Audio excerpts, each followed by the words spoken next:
എല്ലാവർക്കും നമസ്കാരം. എൻ്റെ പേര് ഉമാദേവി. ഞാനൊരു സംഗീത അധ്യാപികയാണ്. എല്ലാവർക്കും എൻ്റെ ചാനൽ ഉമാ മഹേശ്വരത്തിലേക്ക് സ്വാഗതം.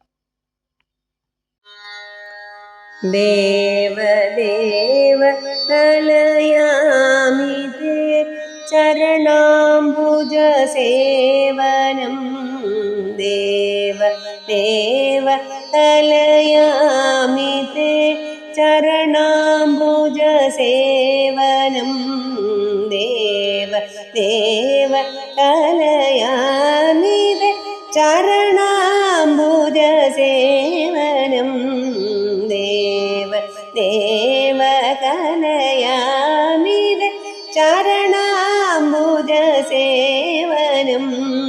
ദേവ കലയാമി തേ ചരണാംബുജ സേവനം. ദേവ കലയാമി തേ ചരണാംബുജ സേവനം. ദേവ കലയാമി.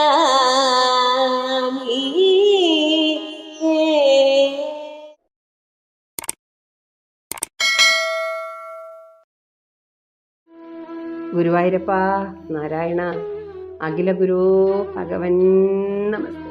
ജയ് ശ്രീ രാധേ രാധേ.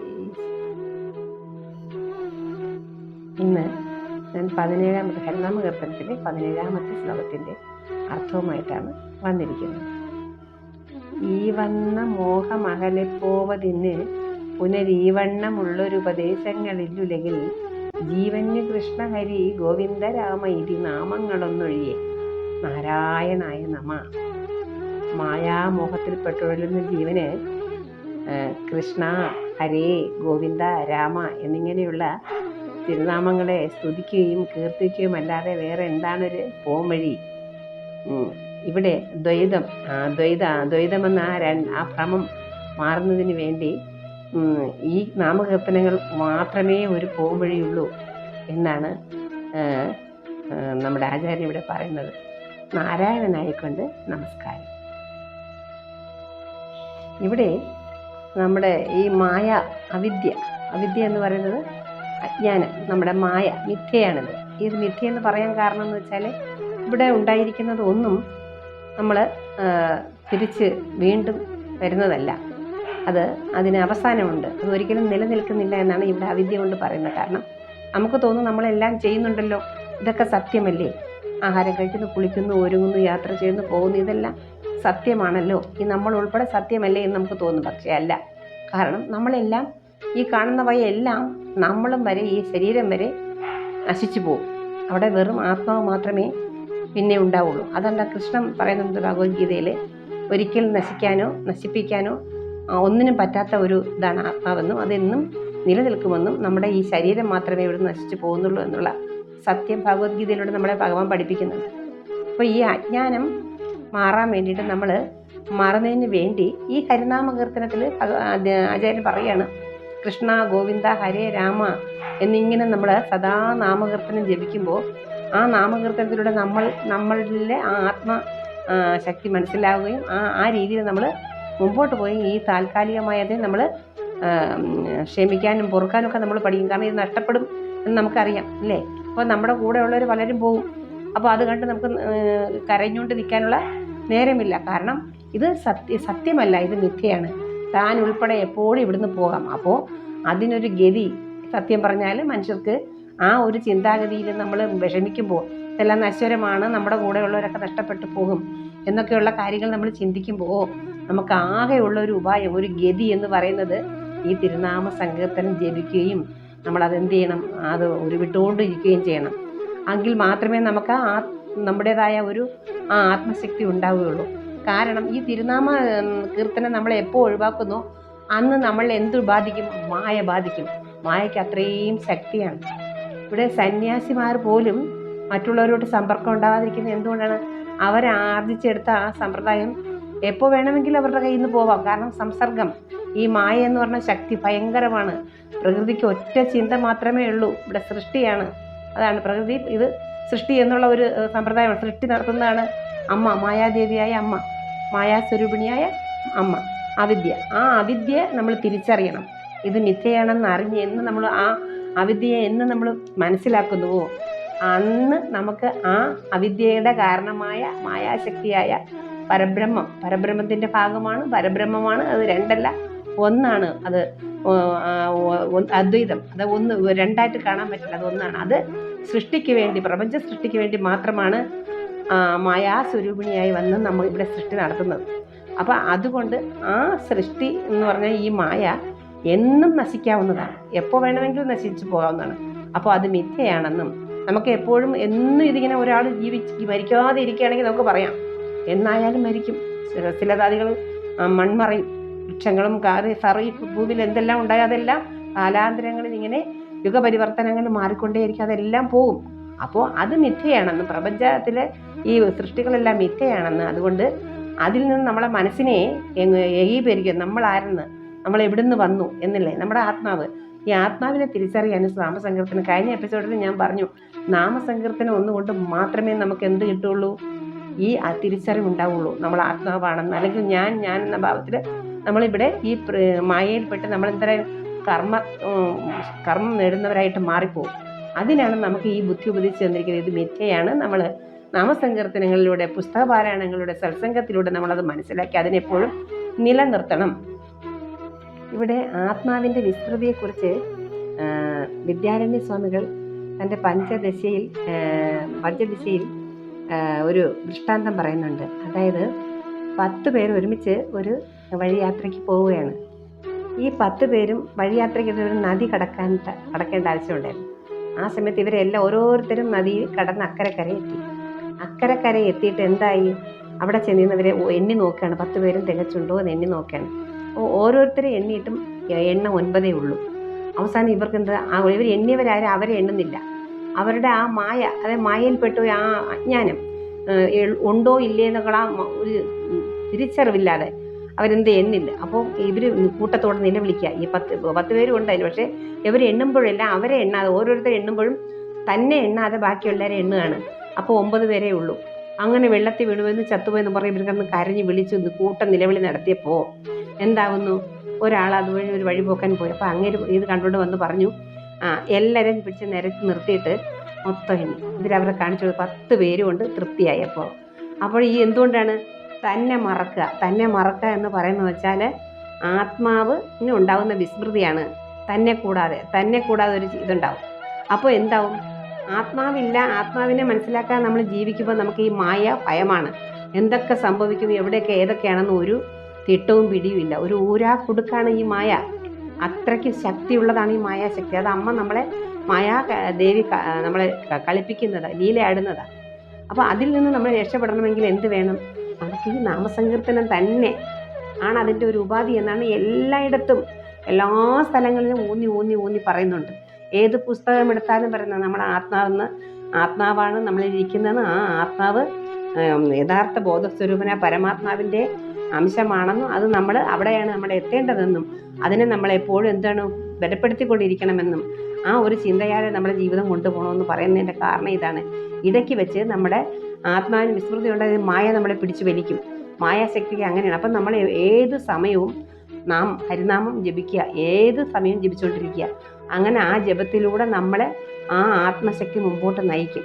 ഈ ആത്മശക്തി മുമ്പോട്ട് നയിക്കുമ്പോൾ ഈ അവിദ്യ എന്ന് പറയുന്ന മായാപ്രപഞ്ചത്തിൻ്റെ പ്രധാന ആളാരാണ്, മായാശക്തിയായ അമ്മയാണ്, ദേവിയാണ്. ആ ദേവിയെ നമ്മൾ മനസ്സിലാക്കി കഴിഞ്ഞ് ഇത് മായയാണെന്ന്, അത് അമ്മയുടെ പ്രകടനങ്ങളാണെന്ന് മനസ്സിലാക്കി കഴിയുമ്പോൾ നമ്മൾ എന്താവും, നമ്മളെ ആ അമ്മ ആ മായാസ്വരൂപിണിയായ അമ്മ നമ്മെ എന്താക്കും, നേർ വഴിക്ക് നയിക്കാൻ തുടങ്ങും. അപ്പോൾ അമ്മയിൽ എന്തൊക്കെ ഗുണങ്ങളുണ്ടെന്ന് നമുക്കറിയാമോ? ഇച്ഛാശക്തി, ജ്ഞാനശക്തി, ക്രിയാശക്തി, ഇതൊക്കെ വിളിച്ച് നമ്മൾ പാടാറുണ്ട് അമ്മയെക്കുറിച്ച്. ആ സകല കാര്യങ്ങളും നമുക്ക് ദേവി അനുഭവവേദ്യമാക്കി തന്നുകൊണ്ടേയിരിക്കും.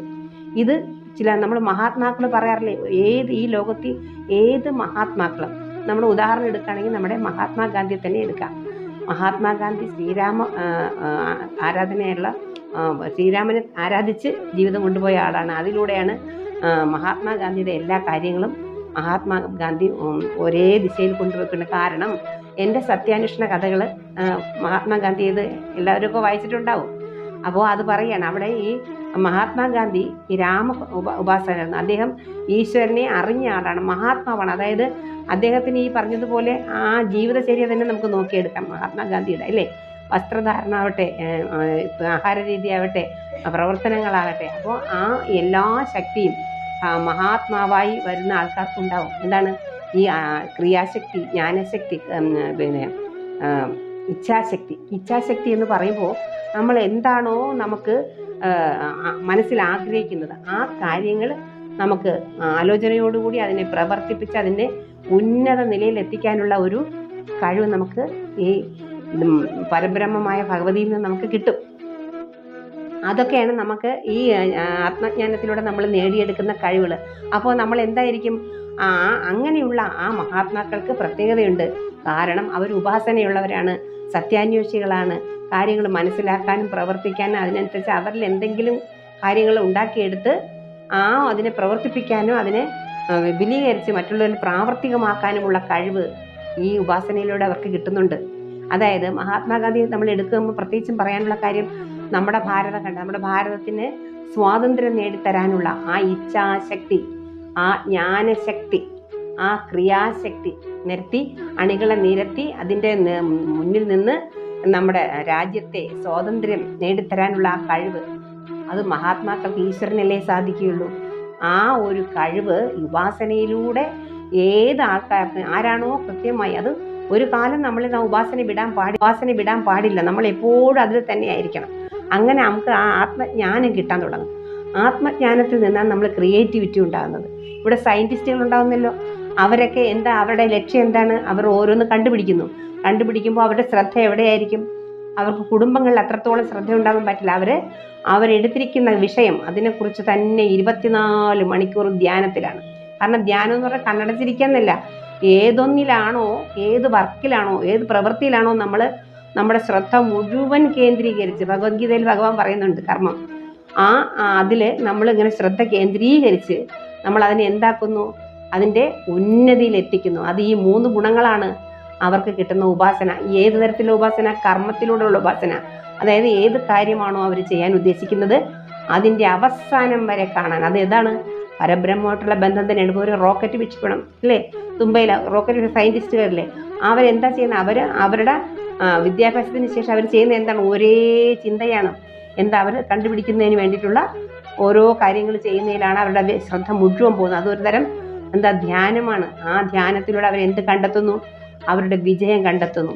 വിജയം എന്ന് വെച്ചാൽ സത്യമായ കാര്യം, ഈശ്വരൻ സൃഷ്ടിക്കുന്നത് പോലെ അവർ ചെയ്യുകയാണ് ഓരോ കാര്യങ്ങളില്ലേ. അത് നമ്മുടെ ഉള്ളിൽ ഈശ്വരനാണെന്നുള്ള, ഈശ്വരൻ്റെ അംശമാണെന്നും അതിനെ ഉപാസിക്കുകയും കർമ്മത്തിലൂടെ ആണെങ്കിലും ജ്ഞാനത്തിലൂടെ ആണെങ്കിലും ഭക്തിയിലൂടെ ആണെങ്കിലും നമ്മളത് ഉപാസിക്കുകയാണെങ്കിൽ അതിൻ്റെ പരമോന്നത പീഠത്തിൽ അത് എത്തും.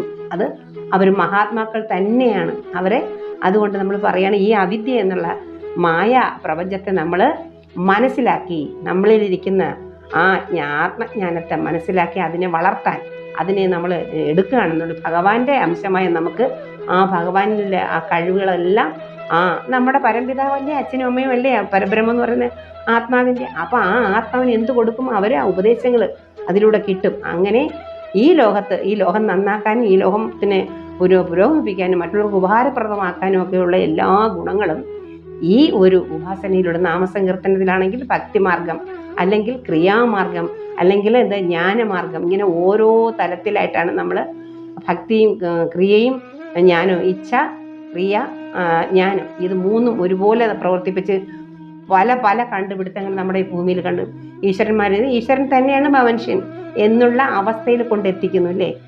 ഇതാണ് നമ്മളിവിടെ പറയുന്ന കാര്യങ്ങൾ. അതുകൊണ്ട് ഇവിടെ ഭക്തിയിലൂടെ പറയുമ്പോൾ ഭക്തരായിട്ടുള്ളവർ നമ്മൾ എന്താണ്? അവരൊരിക്കലും ഈ നാമസങ്കീർത്തനങ്ങൾ കൈവിടാൻ പാടില്ല. അവരേത് നേരവും നമ്മൾ ഭഗവത് മന്ത്രങ്ങളും ഭഗവത് കാര്യങ്ങളും ഭഗവത് സേവകളും ഒക്കെ ചെയ്ത് മുന്നോട്ട് പോയിക്കൊണ്ടിരുന്നാൽ മാത്രമേ നമുക്ക് ആത്മചൈതന്യവും സാക്ഷാത്കാരവും ഒക്കെ നമുക്ക് കണ്ടിന്യൂ ചെയ്ത് കൊണ്ടുപോകാൻ പറ്റുള്ളൂ. അങ്ങനെ കണ്ടിന്യൂ ചെയ്ത് കിട്ടുന്നവർ നാടിന് വേണ്ടി എന്തായിരിക്കും? സ്വന്തം നാടിനെങ്കിലും. നമ്മൾ പലരും ഇവിടുന്ന് മരിച്ചു പോകുന്നു, ഇല്ലേ? നമ്മുടെ സമയങ്ങൾ കഴിയും മരിച്ചു. പക്ഷേ ഇവിടെ എന്തെങ്കിലും നമ്മൾ ഒരു വര വരച്ചിട്ടിട്ട് പോകാൻ നമുക്ക് കഴിയുന്നുണ്ടോ? ഇല്ല. പക്ഷെ അത് ചെയ്യുന്നവരെല്ലാം ഇങ്ങനെ ഉപാസനയുള്ളവരാണ്. ആ ഉപാസനയുടെ ഫലമാണ് അവർ ആ തലത്തിലെത്തുന്നതെന്ന് എല്ലാവരും വിചാരിക്കുക. അല്ലാതെ എല്ലാവർക്കും ഒന്നും അത് അവിടെ എത്തുന്നില്ല. കാരണം അവരുടെ ആ ഉപാസന ഏതിലാണോ, കർമ്മത്തിലാണോ, ഭക്തിയിലാണോ, ജ്ഞാനത്തിലാണോ, അങ്ങനെ എങ്ങനെ പോകുന്നോ അതിൻ്റെ പര്യവസാനം എന്ന് പറയുന്നത് സാക്ഷാത്കാരം തന്നെയാണ്, പരബ്രഹ്മ സാക്ഷാത്കാരം തന്നെ എന്നാണ് പറയുന്നത്. അതുകൊണ്ടാണ് ഇവിടെ പിന്നെ നമ്മുടെ ശങ്കരാചാര്യ പറയുന്നില്ലേ, ഭജ ഗോവിന്ദം ഭജ ഗോവിന്ദം ഗോവിന്ദം ഭജ മൂഢമതേ. അതായത് നീ എപ്പോഴും എന്ത് ചെയ്യണം, ഈ നാവില് ഭജ ഗോവിന്ദം, മുകുന്ദ മുകുന്ദ നാരായണ എന്നുള്ള മന്ത്രങ്ങൾ ജപിച്ചുകൊണ്ടിരിക്കൂ. അതുപോലെ തന്നെ പറയുന്നുണ്ട് നമ്മുടെ